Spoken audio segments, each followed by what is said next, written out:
My son sat at the reading of the will with a smug smile, convinced that I would get nothing from his mother's $34 million inheritance. But when the lawyer read one single sentence, everything changed. The smile disappeared from Dustin's face, and he started screaming so loudly that the walls of the office shook. Before we continue, please subscribe to the channel and let us know where you are listening in the comments. The coffee cup slipped from my fingers, shattering against the linoleum floor as Mrs. Henderson's voice rose through the thin apartment wall. "Your damn sprinklers are flooding my bonus again, Jerry." I grabbed a dish towel, kneeling among the ceramic shards. 65 years old and still cleaning up messes that weren't entirely my fault. The automatic sprinkler system I'd installed last month had one loose joint that sent water cascading over the property line every third day. I tried explaining the repair schedule to my neighbor, but patience wasn't Eleanor Henderson's strong suit. The phone rang. I ignored it, focused on sapping up the spreading coffee puddle.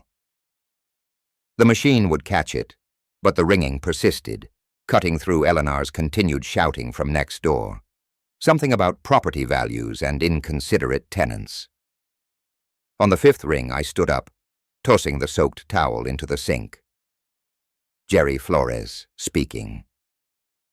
"Mr. Flores, this is Janet Morrison from Morrison Welsh and Associates in Cheyenne." The woman's voice carried that careful, professional tone I had learned to recognize over the years, the kind that preceded bad news. "I'm calling regarding Brianna Elizabeth Flores." My hand tightened around the receiver. Nobody had called Brianna by her full name in my presence for 15 years. "What about her?" "Sir, I'm very sorry to inform you that Mrs. Flores passed away on Tuesday evening. The funeral service is scheduled for this Friday at 2:15 at Riverside Memorial Chapel." The words hit like a physical blow. I sank into the kitchen chair. Its familiar creak suddenly too loud in the silence that followed. Tuesday evening. That was 3 days ago. 3 days while I'd been worrying about sprinkler systems and coffee stains. "Mr. Flores, are you there?" "Yes, I'm here." My voice sounded strange, distant. "How did you get my number?" "Your name was listed in Mrs. Flores's personal effects as an emergency contact. I understand you were previously married." "Previously married? 22 years reduced to a legal footnote." "Yes. We divorced in 2010. The words came automatically. Muscle memory from various forms and applications over the years. "I see. Well, there will be a reading of the will following the service. You're named as a beneficiary, so your presence would be appreciated." Beneficiary? The word felt foreign, impossible. Brianna had built her empire after our divorce, transforming the small consulting business she'd started during our marriage into something I barely recognized from the newspaper articles. What could she possibly have left me? "Mr. Flores, will you be attending?" Through the kitchen window, I could see Eleanor Henderson examining her waterlogged bonus, hands on her hips in that stance that meant another confrontation was brewing. But her complaints seemed to come from another world now, muffled and insignificant. "The chapel," I said slowly. "Which one did you say?" "Riverside Memorial on Grand Avenue. The service begins at 2. Followed by a brief reception. The will reading is scheduled for 4:30 in our offices downtown." I found myself nodding, though she couldn't see me. "I'll be there." After hanging up, I remained in the chair, staring at the phone as if it might ring again and deliver different news. The coffee stains on the floor had already begun to set, dark rings that would need scrubbing, but I couldn't move. Couldn't process the simple fact that Brianna, vibrant, stubborn, impossible Brianna, was gone. The afternoon light slanted through the kitchen window, illuminating dust motes that danced like memories I'd tried so hard to forget.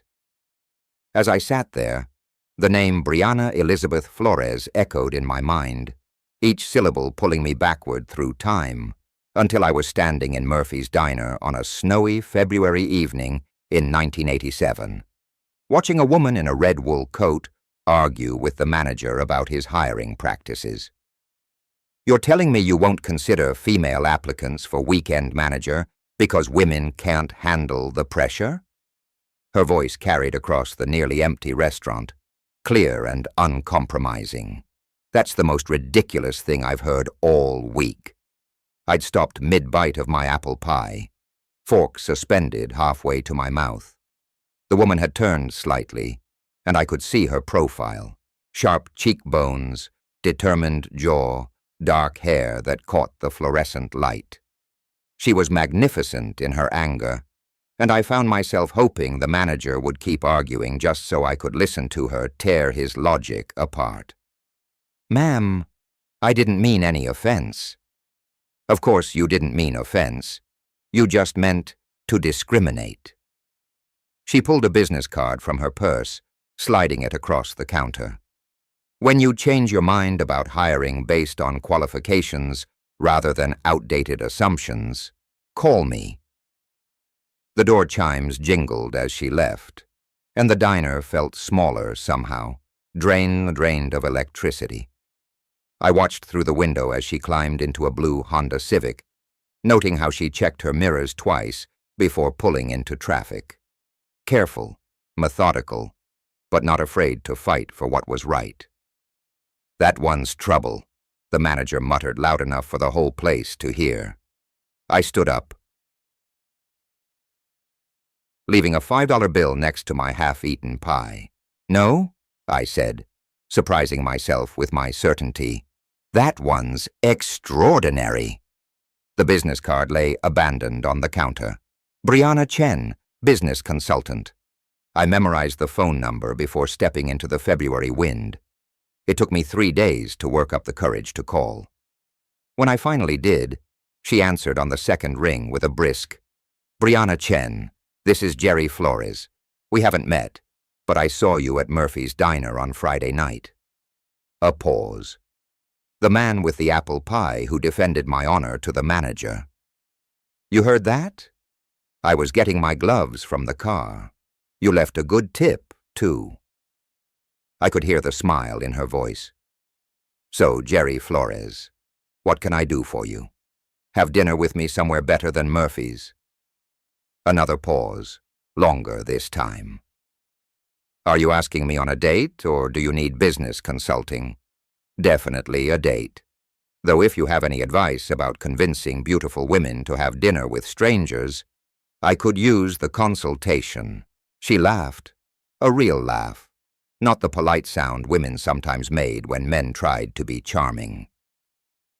Saturday night, Romano's on 3rd Street, 7 o'clock. She wore the same red coat to dinner, but underneath was a black dress that made my pulse race. We talked for 3 hours about everything except business, her childhood in California, my job at the power plant, our shared love of old movies and newer books.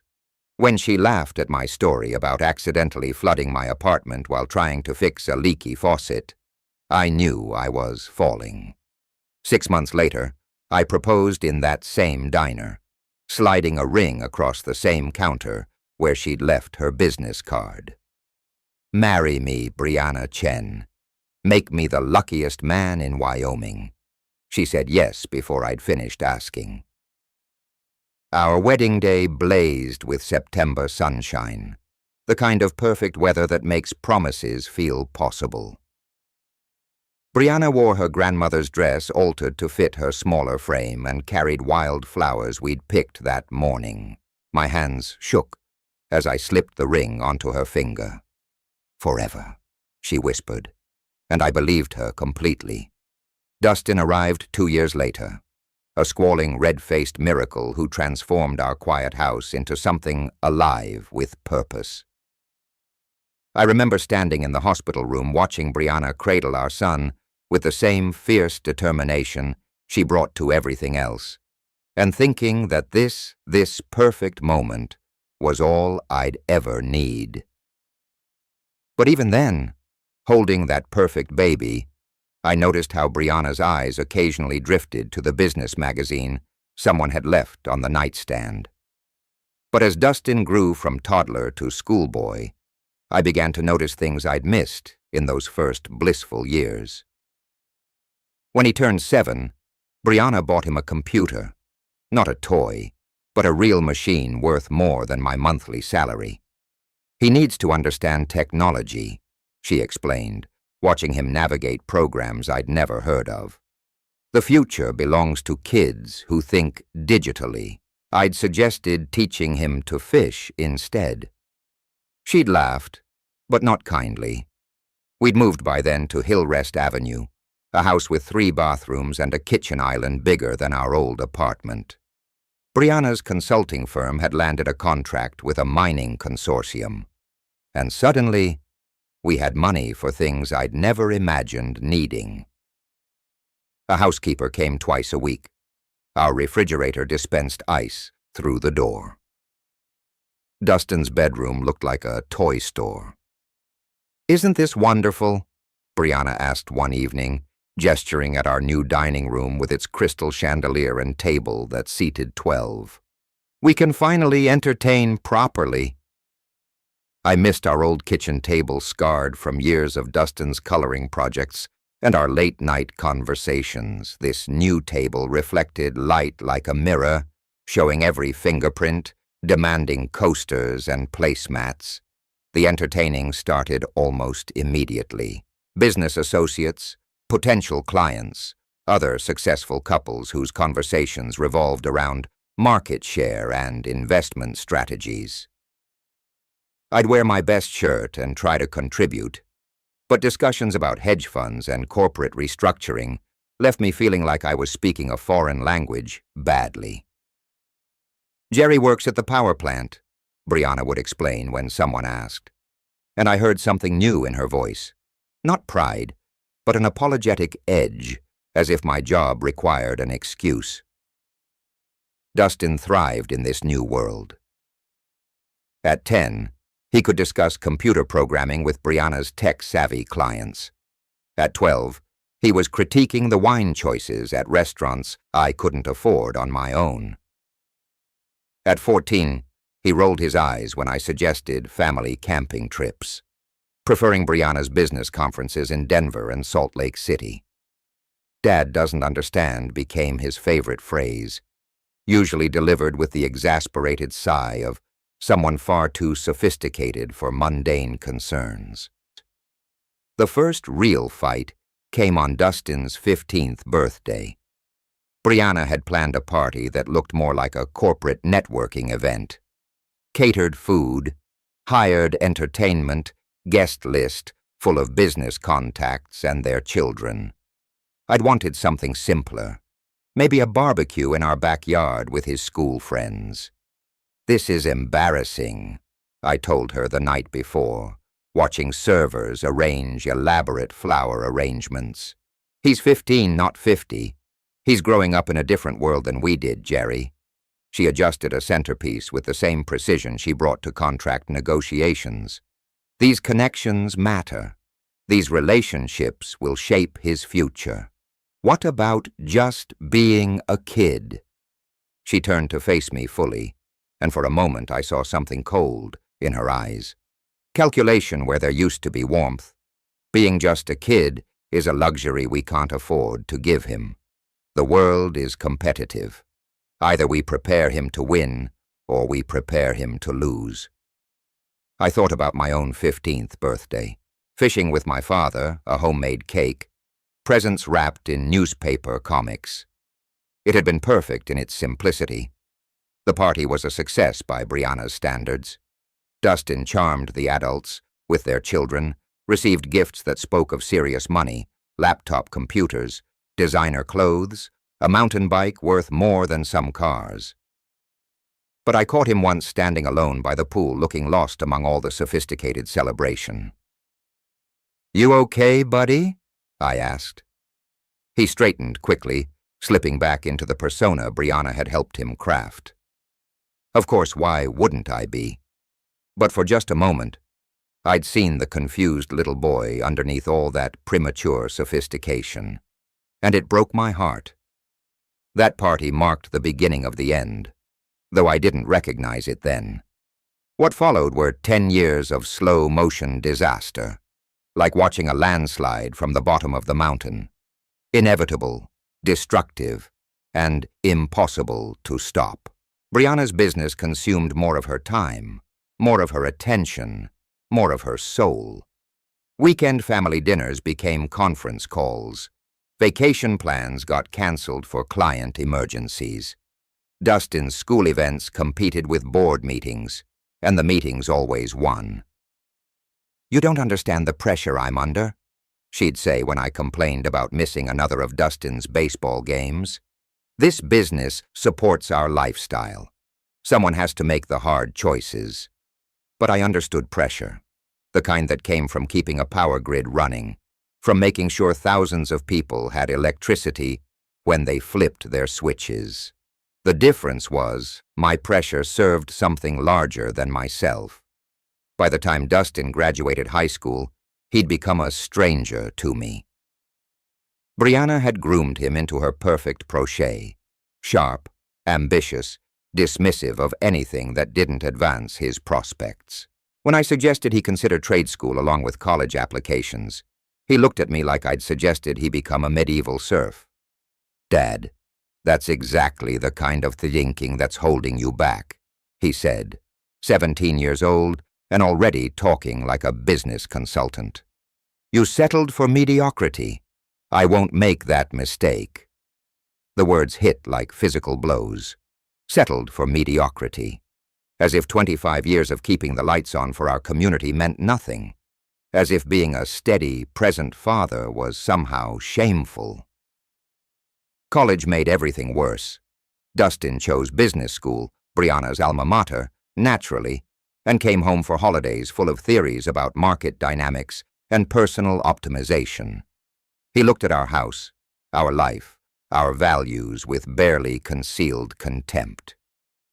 "You could do more, Dad," he'd say, as if my contentment was a personal failing. "Mom started with nothing and built an empire. You've had the same job for 20 years. Some things matter more than money," I'd reply, but he'd already stopped listening. The final explosion came during his senior year. Brianna had been working 100-hour weeks on some massive acquisition deal.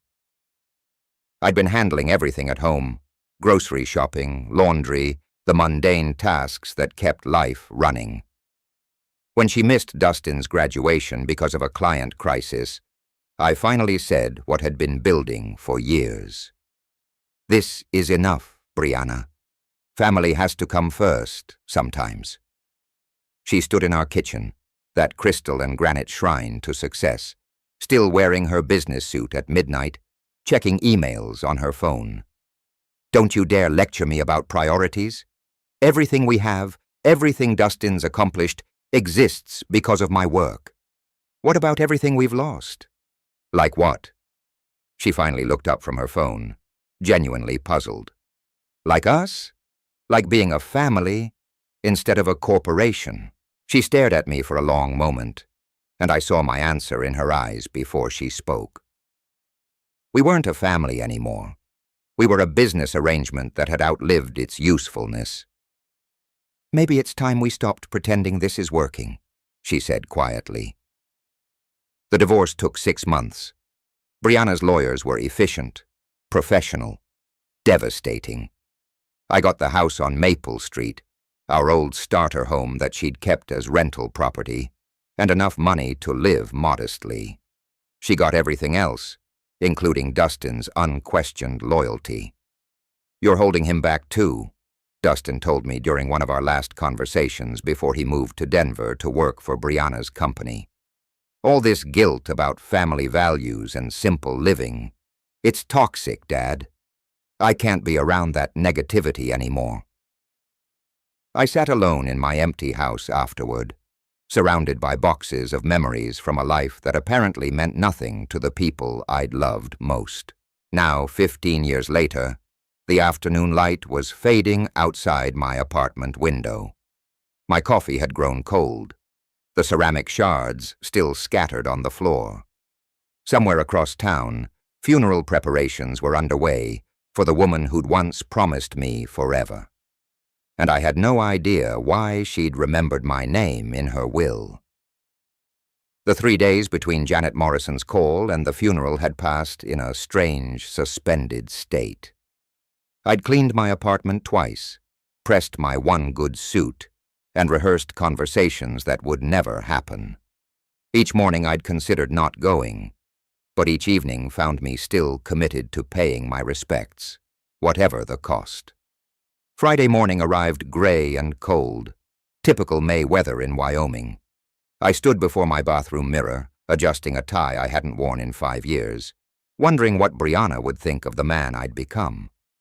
The reflection showed someone older than I felt inside, silver hair where brown used to be, lines mapping the geography of quiet disappointments. The drive to Riverside Memorial Chapel took 20 minutes. 20 minutes through neighborhoods that told the story of Rock Springs' economic divide. My modest apartment complex gave way to middle-class subdivisions, then to the manicured lawns and stone facades where Brianna's circle lived. The chapel sat on a hill overlooking the town, its Gothic architecture suggesting permanence and prosperity. Cars lined the circular drive, Mercedes sedans, BMW SUVs, a handful of Teslas that probably cost more than I'd made in my best year. I parked my 15-year-old Honda between a Lexus and a Cadillac, feeling like an intruder at someone else's celebration. The chapel's interior whispered money.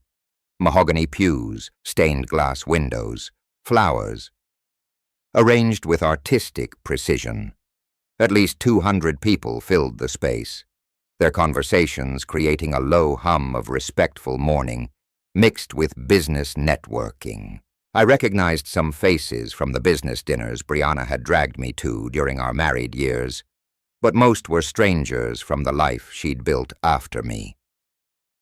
I slipped into a back pew, hoping to remain invisible until the service ended, but whispers followed my arrival like ripples in still water. A woman in an expensive black suit nudged her companion, pointing discreetly in my direction. I caught fragments of conversation. Her ex-husband. Can you believe he, after what he put her through? The stories had taken on their own life over the years. Apparently, in this version, I was the villain who'd held back a brilliant woman, the anchor that had nearly drowned her ambitions. I'd learned long ago not to fight narratives that served other people's need for simple explanations.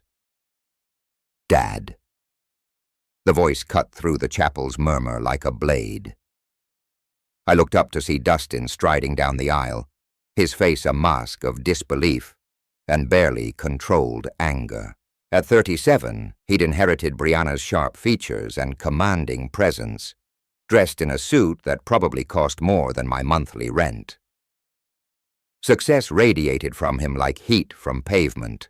Expensive watch, perfect haircut, the confident posture of someone who'd never doubted his place in the world.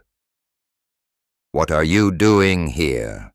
His voice carried across the chapel, turning heads and silencing conversations.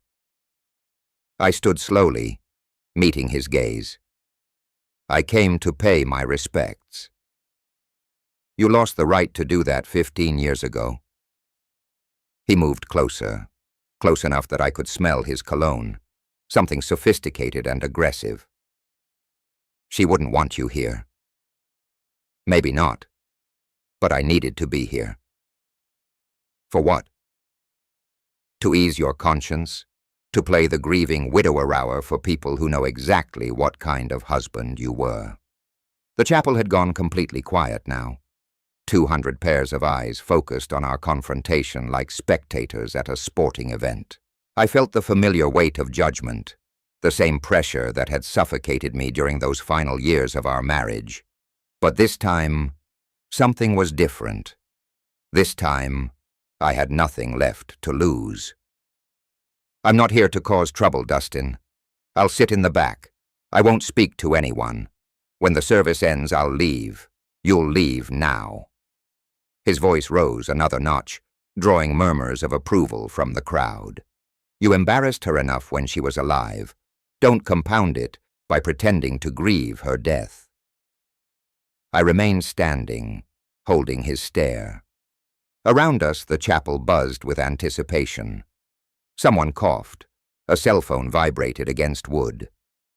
Before I could respond, Dustin turned to address the gathered mourners, his voice carrying the practiced authority of someone accustomed to commanding rooms.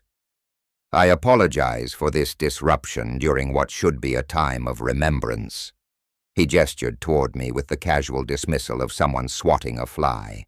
"My father seems to have forgotten that divorce means you're no longer family." A few people nodded. Someone whispered agreement. I felt heat rising in my cheeks, but forced myself to remain calm. For those who don't know, Dustin continued warming to his theme. "This is Jerry Flores, the man who spent 22 years holding back one of the most brilliant women this town has ever produced. While my mother was building an empire that employed hundreds of people, he was content to punch a time clock and complain about her ambitions." "Dustin, that's enough." The words came out harder than I intended. "Is it because I think these people deserve to understand why you're really here?"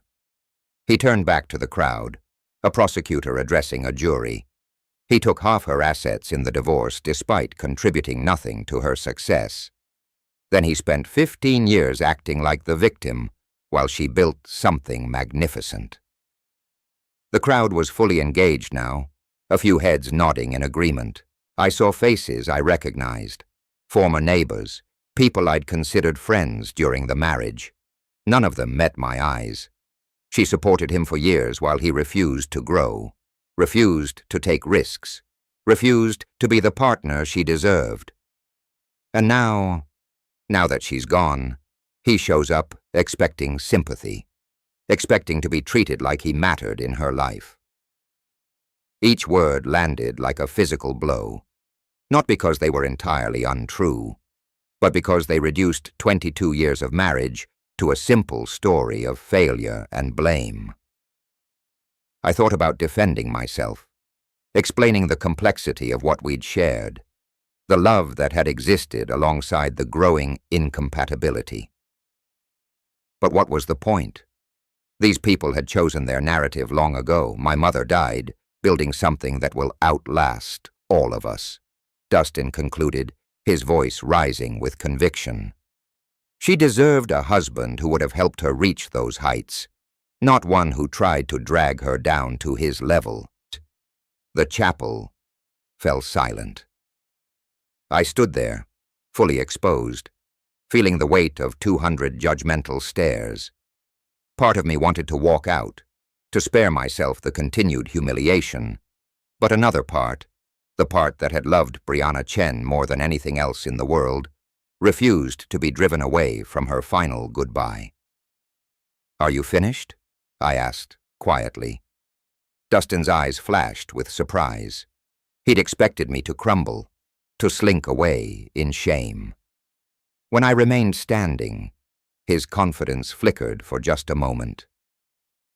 "I loved your mother for 40 years. 40 years, I said, my voice carrying clearly through the silent chapel. 22 of them as her husband, 18 more as someone who wished her well, despite everything that went wrong between us. I'm not here to make claims or demand recognition. I'm here because once upon a time, we made promises to each other that mattered, and I choose to honor that memory." I sat back down, folding my hands in my lap. Around me, the silence stretched uncomfortably. Dustin stood frozen in the aisle, apparently unprepared for resistance to his public trial. "The service will begin in 5 minutes," someone announced from the front of the chapel, the funeral director probably trying to restore order to his carefully orchestrated event. Dustin shot me one final look of contempt before striding toward the front pew, reserved for family. As conversations gradually resumed, I caught fragments of continued gossip. Nerve of some people.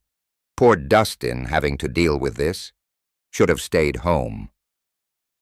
But I stayed through the eulogy that painted Brianna as a visionary who'd overcome obstacles to achieve greatness. Through the readings from business associates who spoke of her leadership and innovation, through the musical selections that emphasized triumph over adversity. When it ended, people filed past offering condolences to Dustin while pointedly ignoring me. I waited until the chapel had mostly emptied before standing to leave. Mr. Flores, a man in an expensive suit, approached, middle-aged, professional, carrying a leather briefcase. "Dan Morrison from Morrison, Welsh and Associates. Could I have a word?" As the last hymn faded and the funeral director stepped forward with closing remarks, I felt the familiar weight of exhaustion settling over me like a heavy coat. The ordeal was nearly over. In a few minutes, I could slip out through the side door, drive home to my quiet apartment, and try to forget this entire humiliating experience. Around me, people were gathering their things, purses, programs, the subtle restlessness that signals a formal event's end. Dustin stood near the front, accepting condolences with the practiced grace of someone accustomed to being the center of attention. A few people glanced my way, but most had already dismissed me as irrelevant to the day's proceedings. I was reaching for my jacket when a voice stopped me. "Mr. Flores," Dan Morrison approached with measured steps, his expensive suit impeccable despite the long ceremony.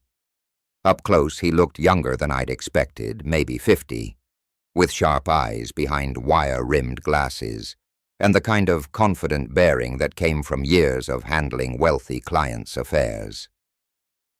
"I'm sorry for your loss," he said, extending his hand. "Dan Morrison, Welsh Associates. We spoke briefly after the service." "Thank you." I shook his hand, noting the firm grip and direct gaze.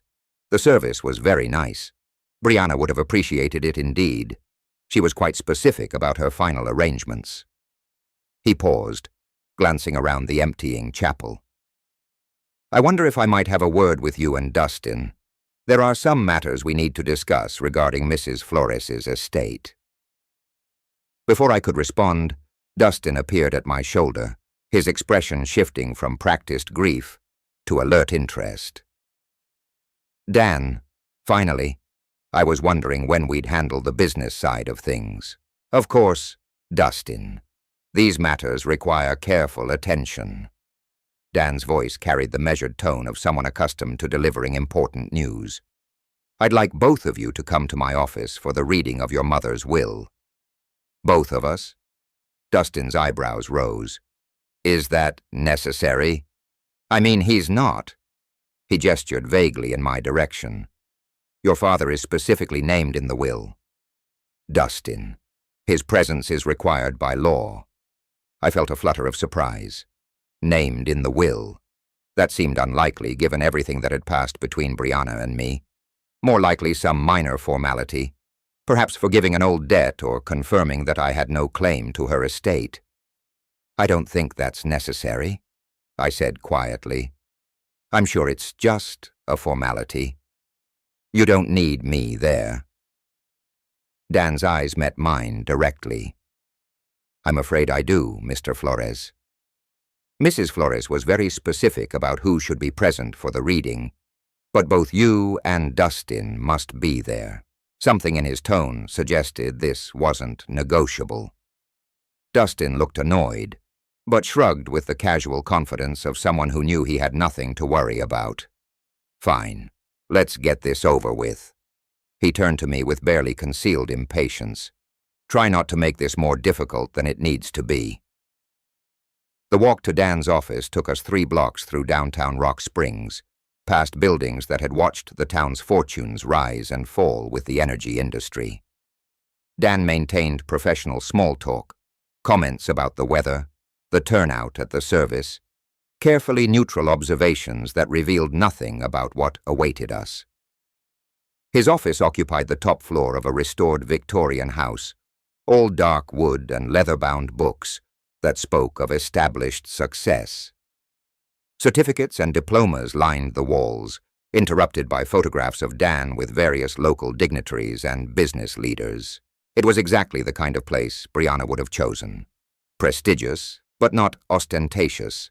Successful, but respectful of tradition. Please have a seat. Dan gestured toward 2 leather chairs positioned in front of his mahogany desk. Dustin claimed the chair closest to Dan, leaving me the one slightly to the side, which felt appropriate given my peripheral status in these proceedings. Dan settled behind his desk and opened a thick file folder, extracting several legal documents with the careful precision of someone who'd performed this ritual countless times. The afternoon light slanted through tall windows, illuminating dust modes that danced like tiny spirits in the suddenly quiet room. Before we begin, Dan said, adjusting his glasses, I want to express my condolences again. Brianna was not only a valued client, but someone I considered a friend. Her loss is deeply felt by everyone who knew her. Dustin nodded solemnly. I remained silent, unsure what response was expected from someone whose relationship with the deceased was so complicated. Dan lifted the top document, several pages bound with a blue backing, and cleared his throat. This is the last will and testament of Brianna Elizabeth Flores executed on March 15, 2024 and properly witnessed according to Wyoming state law. The will supersedes all previous wills and codicils only 14 months ago. I wondered what had prompted Brianna to update her will so recently. Had she been sick? Had something happened that made her contemplate mortality? The will confirms that Mrs. Flores was of sound mind and disposing memory when these documents were prepared, and that she was under no undue influence or coercion. Dan's voice carried the formal cadence of legal proceedings, each word carefully enunciated. Dustin leaned forward slightly, his hands clasped together. I could see the anticipation in his posture. A man preparing to claim his inheritance, to finally step fully into the empire his mother had built. Dan turned to the second page of the will, his reading glasses catching the afternoon light as he continued in his measured, professional tone. I hereby make the following specific bequests and devices, he read, his voice steady and clear. To my beloved son, Dustin Michael Flores, I leave the family home at 847 Hillrest Avenue, along with all furnishings, artwork, and personal property contained therein. Dustin smiled, a satisfied expression spreading across his face. The Hillrest house was worth at least $800,000, a substantial property with mountain views and enough space to entertain business associates properly. Additionally, Dan continued, I bequeath to Dustin the sum of $500,000 to be transferred from my primary investment account within 60 days of probate. $500,000 plus the house. I watched Dustin's reaction carefully, noting how his smile flickered slightly around the edges. He was pleased, certainly, but I could see him calculating in his head. $500,000 was significant money, but Brianna's business empire was worth far more than that. Where was the rest? Where was the company? That's wonderful, of course, Dustin said. his voice carrying a note of uncertainty he was trying to mask. "But what about Mom's business interests? The company?" Dan set down the first page and lifted the second, his expression remaining professionally neutral. "I'm continuing with the specific bequests, Dustin. Please allow me to finish reading the relevant sections." I shifted in my chair, feeling increasingly like an intruder witnessing a private family moment. $500,000 was more money than I'd seen in several lifetimes. Combined with the house, Dustin was receiving an inheritance that would set him up comfortably for years. It seemed appropriate, natural even. He was Brianna's son, her chosen successor in life, the person she'd groomed to understand her world. "The bequest to Dustin," Dan continued, "includes the following conditions. The inheritance is contingent upon his continued employment with Flores Consulting Solutions for a minimum of 2 years following the date of this will's execution, or until such time as the company is sold or dissolved."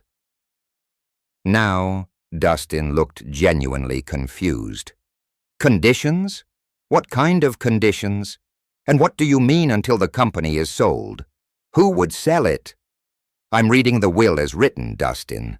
These are your mother's words, not mine." A tension I hadn't noticed before began to creep into the room. Dustin's confident posture shifted slightly, his hands unclenching and reclancing in his lap.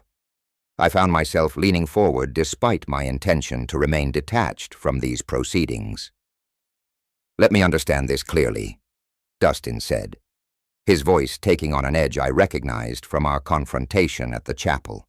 "I get the house and $500,000, but there are strings attached, and you're talking about the company being sold? That doesn't make sense. Mom would never sell the company. It was her life's work." Dan removed his glasses and cleaned them carefully, a gesture that seemed designed to give everyone a moment to process what they'd heard. When he replaced them, his gaze moved between Dustin and me with an expression I couldn't quite read. "Your mother's will contains additional provisions that address the disposition of her remaining assets," he said quietly. "The company, her investment portfolio, and several other significant holdings." "Well, then let's hear them," Dustin demanded, his patience clearly wearing thin. "What are these other provisions?" I watched this exchange with growing unease. Something about Dan's manner suggested that we were approaching territory none of us were prepared for. The careful way he was parsing his words, the slightly apologetic tone creeping into his voice. It reminded me of the way doctors spoke when they had difficult news to deliver. "Before I continue," Dan said, settling back in his chair, "I want to emphasize that these documents represent Mrs. Flores's final considered wishes. They were prepared after extensive discussion and consultation, and she was adamant about their contents." The room fell silent, except for the tick of an antique clock on Dan's bookshelf. Dustin stared at the lawyer with growing alarm, while I found myself wondering why Brianna had insisted I be present for what seemed like a straightforward family matter. Dan lifted the third page of the will, his eyes scanning the text briefly before looking up at both of us. However, he said, his voice carrying a weight that made my stomach tighten, "There are additional provisions that fundamentally alter the distribution of Mrs. Flores's estate."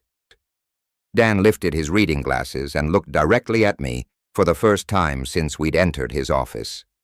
Something in his expression made my stomach tighten, a mixture of sympathy and professional obligation that suggested I was about to hear something I wasn't prepared for.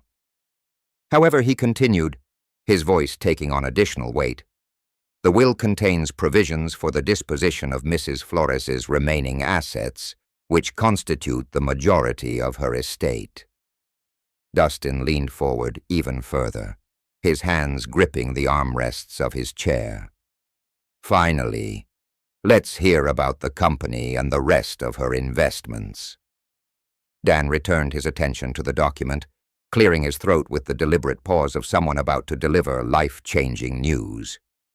To my former husband, Jerry Michael Flores, he read, his words falling into the quiet office like stones into still water. I bequeath the sum of $33, $5 million to be transferred from my primary investment accounts and securities portfolio. The words hung in the air like smoke from an explosion. I felt my mouth fall open. A physical reaction I couldn't control. $33.5 million. The number was so large it didn't seem real. Didn't seem to apply to someone like me sitting in a lawyer's office in Rock Springs, Wyoming. There must be some mistake, I managed to say, my voice sounding strange and distant. Did you say 33 million? 33.5 million? Yes. Dan's tone remained professionally neutral, but I caught something in his eyes. Not surprised, but the careful observation of someone watching expected chaos unfold. Dustin's face had gone completely white, then flushed red, as if his blood couldn't decide which direction to flow. What did you just say? Additionally, Dan continued reading, apparently determined to deliver the complete bombshell. I transferred to Jerry Flores, controlling interest in Flores Consulting Solutions, including all subsidiary companies, real estate holdings, and business assets. This transfer includes 65% ownership of all corporate entities, an appointment as chairman of the board of directors. I couldn't breathe. The room seemed to tilt sideways as if the laws of physics had suddenly changed their minds about how the world should work. Controlling interest in Brianna's company, the empire I'd watched her build from nothing, the business that had eventually consumed our marriage, the source of wealth that had made me feel so inadequate. She was giving it all to me. This can't be right. My voice came out as barely a whisper. There has to be some error in the documentation. I assure you, Mr. Flores, there is no error. Dan removed his glasses again, cleaning them with methodical precision. These documents were prepared under Mrs. Flores's direct supervision. She reviewed every word multiple times and confirmed these were her exact wishes. Dustin shot to his feet so abruptly his chair rolled backward and struck the wall. This is impossible. She wouldn't. She couldn't. He turned to stare at me with an expression of pure disbelief mixed with something darker. What did you do? How did you manipulate her? I didn't do anything, I said weakly, still trying to process the impossibility of what I just heard. I haven't spoken to your mother in 15 years. The word exploded from Dustin like a gunshot. People don't just give away $33 million to their ex-husbands for no reason. You must have gotten to her somehow, convinced her when she was sick, when she wasn't thinking clearly. Dan's voice cut through Dustin's rising hysteria with professional authority. I can assure you that Mrs. Flores was of completely sound mind when she executed these documents. She underwent a thorough mental competency evaluation, specifically to prevent any future challenges to the will's validity. I sat frozen in my chair, watching this scene unfold as if it were happening to someone else. The numbers Dan had read, $33.5 million, controlling interest in a multi-million-dollar company, belonged in a different universe than the one where I worried about grocery bills and car repairs. But why? I asked, the question emerging from some deep place of confusion and disbelief. Why would she do this? Dan gathered the will documents into a neat stack, his movements careful and deliberate. Mrs. Flores left specific instructions regarding that question. Mr. Flores, she asked me to share a personal message with you after reading these provisions. Dustin's face contorted with rage and betrayal. A personal message? She left him a personal message but cut me out of everything that mattered. You received a substantial inheritance, Dustin, Dan replied calmly. $500,000 in a valuable property represent more wealth than most people see in their lifetimes. Compared to what he's getting, Dustin pointed at me with a shaking finger. You're talking about hundreds of millions in total assets. The company alone is worth more than everything else combined. The room pulsed with tension so thick I could taste it. Somewhere in the back of my mind, I realized that my entire life had just changed in ways I couldn't begin to comprehend.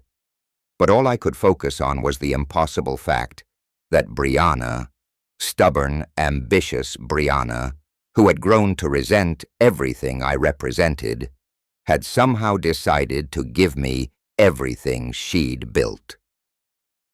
That's when Dustin completely lost control. "This is fraud!" he screamed, his voice cracking with rage. "Criminal fraud! She was manipulated, coerced, mentally compromised." He whirled toward me, his face twisted with fury and disbelief. "You did something to her. There's no other explanation." I shrank back in my chair, overwhelmed by the violence of his reaction. "Dustin, I swear to you I had no contact with your mother. I didn't even know she was sick." "Liar." He slammed his palm against Dan's desk, sending papers scattering. Nobody gives away everything they've built to someone who abandoned their family, someone who couldn't even be bothered to call when she was dying. "She didn't abandon anyone," I said quietly, finding some small reserve of strength. "Our marriage ended, but that doesn't mean it means exactly that." Dustin's voice rose to a near shriek. "You walked away from us. You took your pathetic settlement and disappeared into your pathetic little life while she built an empire. And now you want me to believe she just decided to hand it all over to you." Dan's voice cut through the chaos with professional authority. "Mr. Flores Dustin, I understand this is difficult news, but I must insist you control yourself. These are your mother's clearly stated wishes, executed with full legal authority." Dustin spun toward the lawyer, his eyes blazing. "I want every document examined. I want psychiatric evaluations. I want to know every single contact this man had with my mother in the past 5 years." "There were no contacts," Dan replied calmly. Mrs. Flores made that very clear when she explained her decision. Explained her decision. Dustin's laugh was bitter and sharp. So she did explain why she decided to betray her only son and give everything to the man who ruined her first marriage. "She left a personal message for your father." "Yes." The word father seemed to hit Dustin like a physical blow. For just a moment his rage flickered, and something else showed through. A pain so deep it made my chest ache. Then the fury returned, doubled in intensity. "He's not my father," Dustin snarled. "My father would have been there when she needed him. My father would have supported her dreams instead of trying to drag her down." He turned back to me, his face contorted with years of accumulated resentment. "You're nothing but a failed man who couldn't handle being married to someone better than you." Each word landed like a knife thrust, not because they were entirely false, but because they contained enough truth to draw blood. I had felt inadequate during those final years. I had struggled with Brianna's success. I had been the one who couldn't adapt to the world she was creating. "Maybe you're right," I said quietly. "Maybe I wasn't the husband she deserved, but I never asked for this. I never expected this." "Expected?" Dustin's voice climbed another octave. "You orchestrated this. Somehow, some way you got to her when she was vulnerable, when she was sick, or scared. Or that's enough." Dan interrupted, his professional patience finally showing strain. Mrs. Flores was neither sick nor vulnerable when she made these decisions. She was, in fact, more determined and clear-minded than I'd ever seen her. "Then why?" Dustin demanded, his voice breaking slightly. Why would she do this to me? I was everything she wanted me to be. I worked for her company. I lived the life she planned for me. I became the son she could be proud of. The pain in his voice cut through my own shock. Despite everything, the years of hostility, the public humiliation, the bitter accusations, I saw him clearly for a moment. A man who had spent his entire adult life trying to earn his mother's approval, only to discover she'd given her ultimate validation to someone else. She left a message explaining her reasoning, Dan said gently. Would you like me to read it? Dustin's hands were shaking now, his whole body vibrating with suppressed rage and grief. A message. She couldn't explain it to my face, but she left a message for him. The message addresses both of you, actually. It was meant to be shared after the will reading. I found my voice, though it came out horsey-arrow and uncertain. Maybe we should hear what she had to say. Dustin's eyes locked on mine with pure hatred. You have no right to make decisions here. You have no right to any of this. But even as he spoke, I could see the desperate need in his expression, the need to understand why his mother had chosen to shatter everything he'd believed about his place in her world. Dan was already reaching for another envelope, one with personal message written across it, in Brianna's familiar handwriting. Dan raised his hand, commanding silence with the authority of someone accustomed to controlling emotional courtrooms. Enough, both of you. His voice cut through the tension like a blade. Before this goes any further, I have something that will explain everything. He opened the manila envelope with Brianna's distinctive handwriting across the front, extracting several pages of cream-colored stationery. Brianna knew this moment would be difficult. She asked me to read this personal message after the will was announced. Dustin slumped back into his chair, his rage momentarily displaced by desperate curiosity. I remained frozen, afraid to hope for understanding, but desperate for any explanation that might make sense of this impossible situation. Dan cleared his throat and began reading in Brianna's own words. My dearest Jerry, if you're hearing this, it means I'm gone, and you're probably sitting in Dan's office, wondering if the entire world has lost its mind. I can picture your face, that expression you used to get when I'd rearrange the living room furniture without warning, confused but trying to be polite about it. Despite everything, I felt my lips curve into the ghost of a smile. She'd captured that expression perfectly, and somehow hearing her voice through Dan's reading made her feel present in the room. I know this inheritance comes as a shock. I know you're probably thinking there's been some terrible mistake, that you don't deserve this money or this responsibility. But Jerry, you're wrong. You deserve every penny, and I'm going to tell you why. Dan paused, glancing up at both of us before continuing. I never stopped loving you. Not during our worst fights. Not during the divorce proceedings. Not during these 15 years of stubborn silence. I was angry with you for not understanding my ambitions, but I was angrier with myself for choosing those ambitions over our marriage. You tried to save us, Jerry. You begged me to find balance, to remember what mattered. I was too proud and too afraid to listen. The words hit me like physical blows. I felt tears starting hot and unexpected, as decades of guilt and regret crystallized into this moment of impossible absolution. Dustin, the message continued, and I saw my son's head snap up at hearing his name. My beautiful, brilliant boy. I know you're furious right now, probably convinced your father somehow manipulated me. But sweetheart, you're not ready for this inheritance. Not yet. Dustin's face went white, then red, cycling through emotions too quickly to track. You've lived your entire adult life in the shadow of my success. accepting the benefits without understanding the responsibility. You've never had to build something from nothing, never had to make the hard choices that wealth requires. More importantly, you've spent 15 years hating a good man for crimes he never committed.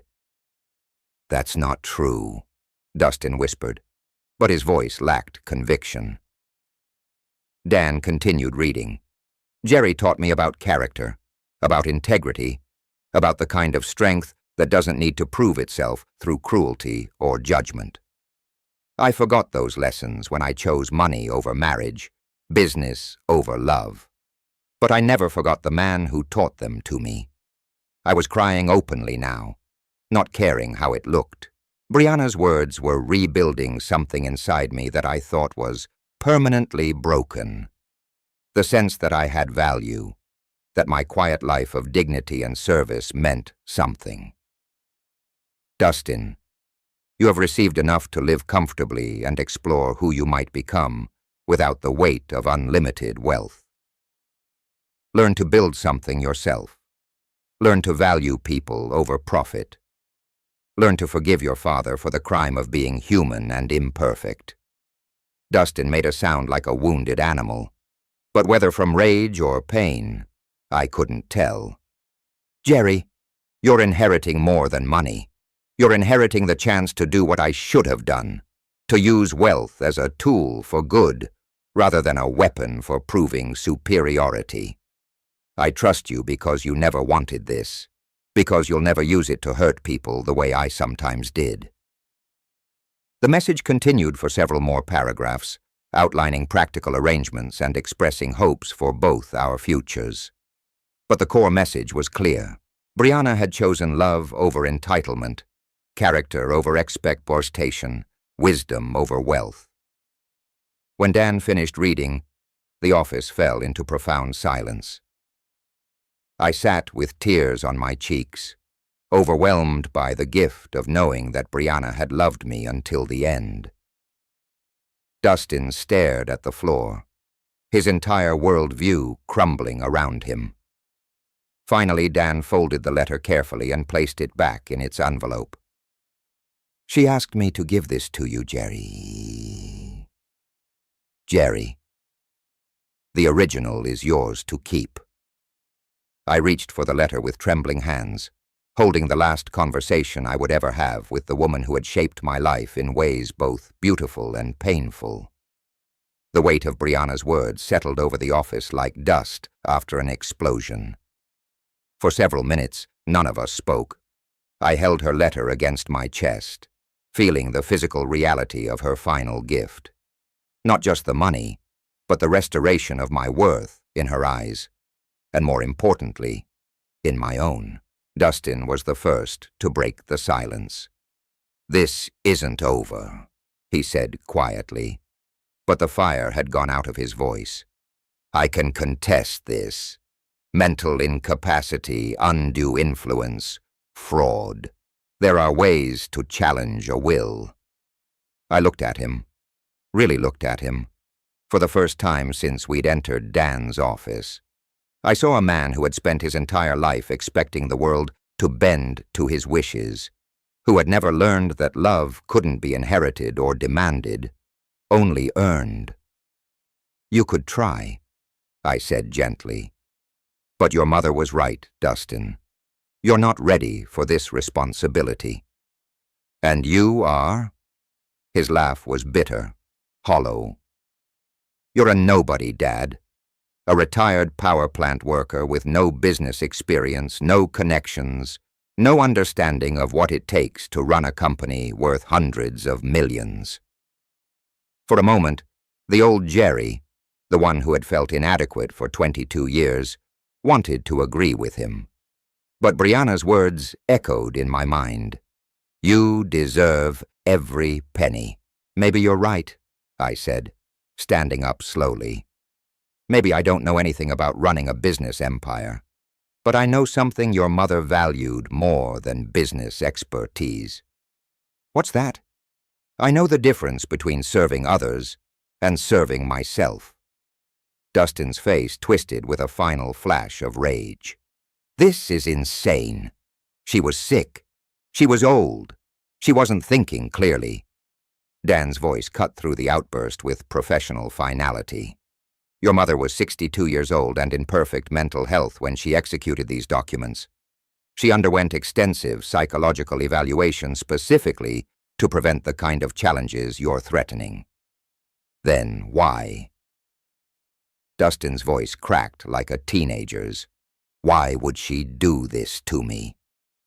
I felt a surge of unexpected compassion for this angry man who was, despite everything, still my son.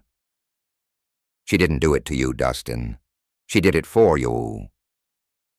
She gave you a chance to discover who you are when you're not living in the shadow of unlimited wealth. I don't want that chance. The words exploded from him with the force of 15 years of entitlement and expectation. I want what's rightfully mine. What's rightfully yours, I said quietly, is $500,000 and a house worth nearly $1 million. That's more than most people see in a lifetime. What you think you deserved was never really yours to begin with. Dustin stared at me for a long moment, and I saw him realize that something fundamental had changed. The man he'd publicly humiliated that morning, the father he'd dismissed as a failure, was no longer asking for his approval or understanding. You think you've won, he said, gathering his coat with shaking hands. You think this makes you some kind of hero? No, I replied, and I felt the truth of it in my bones. I think it makes me responsible. He stood at the office door for a moment, seeming smaller than when he'd entered. This isn't finished. Yes, it is, I said gently. This finished the moment your mother made her choice. The only question now is what you do with the life she's given you. He left without another word, the door closing behind him with a soft click that seemed to echo in the sudden quiet. Dan began organizing papers on his desk, the rustle of documents returning us to practical reality. There will be paperwork to complete, accounts to transfer, board meetings to schedule. The company's current management team is excellent. They can help you transition into your new role. I nodded, still processing the magnitude of what had happened. Dan, can I ask you something? Of course. Did she really love me, even after everything that went wrong between us? He smiled, the first genuine smile I'd seen from him all day. Jerry, she talked about you every time we met.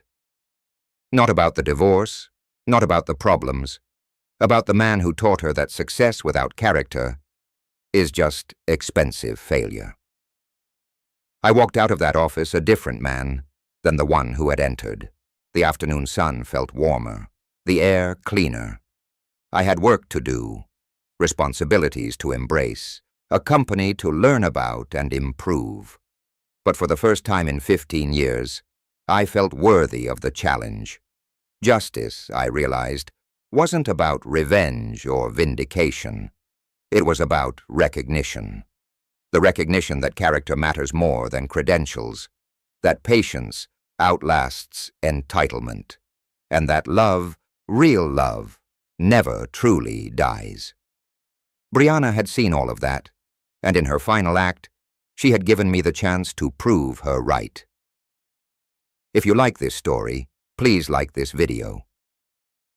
Subscribe to the channel and share your impressions of this story in the comments. To listen to the next story, click on the box on the left. Thank you for watching.